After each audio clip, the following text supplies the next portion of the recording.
This is inverted vitrectomy.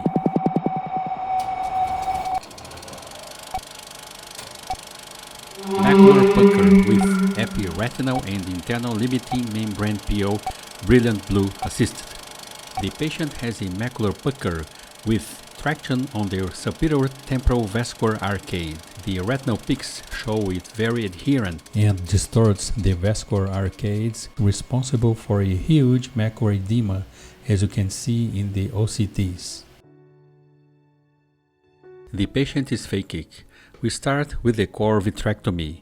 With the use of a wide-angle vitrectomy lens, we relieve the adherences on the macular surface as well as removing the hyaloid and its adhesions on the retinal surface. An air fluid exchange is performed.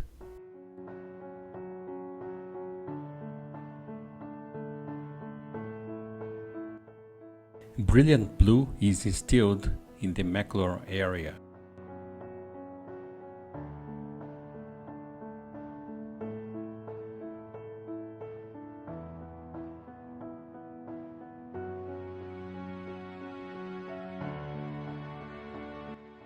We start off with the epiretinal membrane PeeL, taut and adherent in that area. A special macular lens was indispensable to the great visualization achieved here.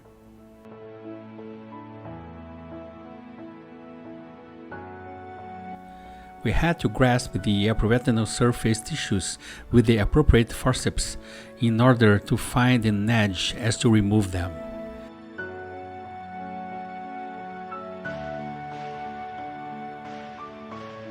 It seemed to be interretined with the internal limiting membrane, as both were very deeply rooted and difficult to peel.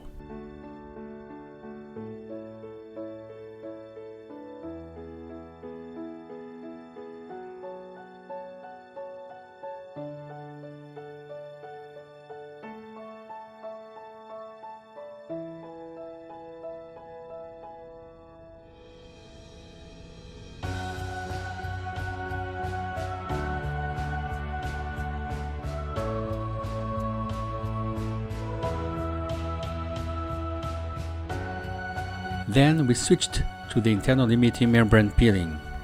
The internal limiting membrane was removed by sectors, so the aim was to free up the macular area of any adherences or tractions.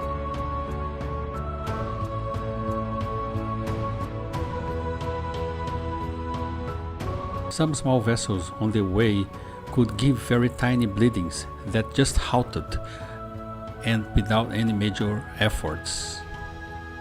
Needless to say, the main vessels could be prone to any rupturing, an undesired event at this point.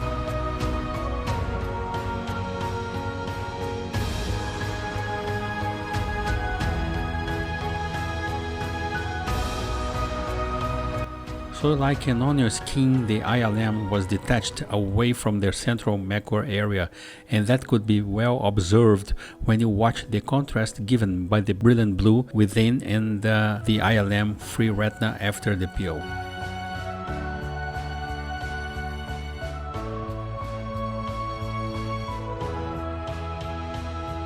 The technique used to catch the ILM was pinching and making centripetal movements away from the foveal area, thus breaking any attachments or connections. Oftentimes, epiretinal membranes were caught altogether. You may notice that most of the ILM was already stripped away off the macular area.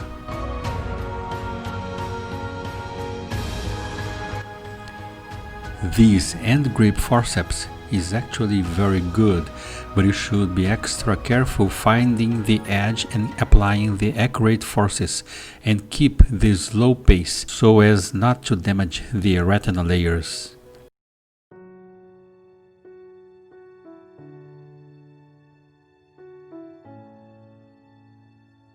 You can see the vessels from the nerve fiber layer just through the ILM, so avoiding going deep would make the procedure safer and not touching these vessels on the way.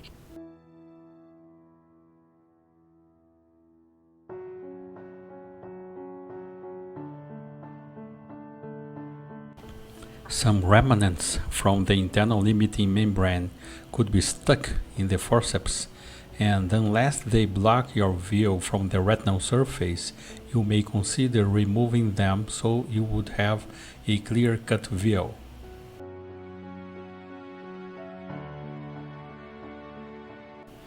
When pulling the membrane away from the retina, you should go horizontal and observe a whitish coloration of the tractioned retina caused by the peeling force.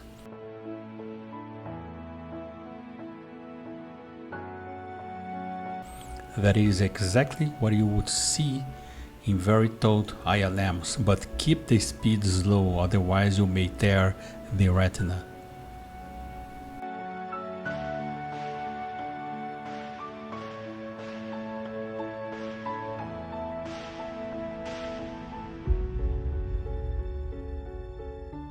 Zoom it in on the retina so the procedure will become safer.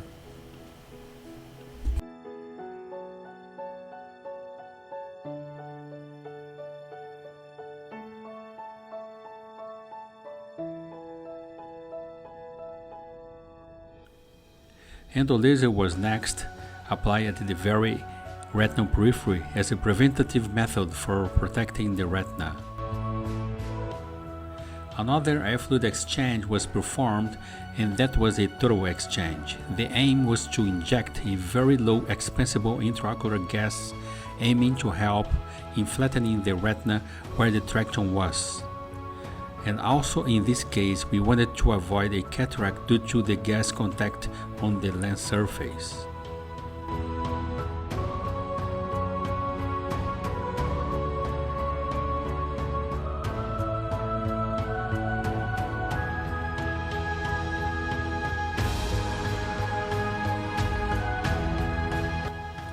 The postoperative period number 7 shows 10% gas, clear lens, and pretty good looking retina, almost ready for follow-up exams. Thank you very much for your attention.